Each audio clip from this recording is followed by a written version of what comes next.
صحابی رسول حضرت عبداللہ بن مسعود رضی اللہ تعالیٰ عنہ،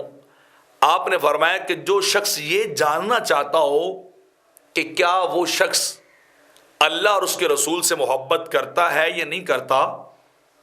جو یہ پہچاننا اور جاننا چاہتا ہو کہ مجھے اپنے خدا سے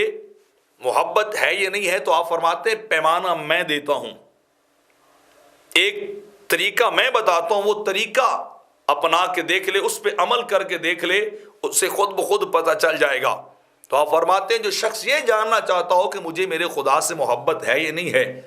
مجھے میرے مصطفیٰ سے محبت ہے یا نہیں ہے، تو وہ غور کرے کہ وہ قرآن سے محبت کرتا ہے یا نہیں کرتا، وہ قرآن کی تلاوت کرتا ہے یا نہیں کرتا، وہ قرآن کو کھولتا ہے یا نہیں کھولتا، قرآن پہ وہ عمل کرتا ہے یا نہیں کرتا ہے۔ اگر تو وہ قرآن سے محبت کرتا ہو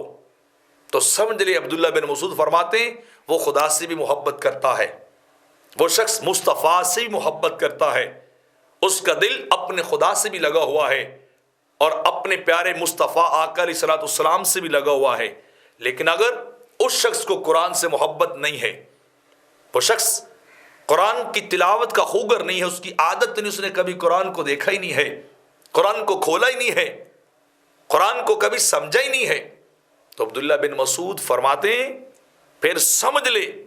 کہ وہ شخص جو ہے وہ نہ خدا سے محبت کرتا ہے، نہ مصطفیٰ سے محبت کرتا ہے۔ اللہ اور اس کے رسول کی محبت کی نشانی اور علامت عبداللہ بن مسعود فرما رہے ہیں وہ قرآن مجید ہے، وہ قرآن مقدس ہے۔ جتنا پیار قرآن سے ہوگا اتنا ہی پیار مصطفیٰ سے بھی ہوگا، اتنا ہی پیار اللہ سے بھی ہوتا جائے گا۔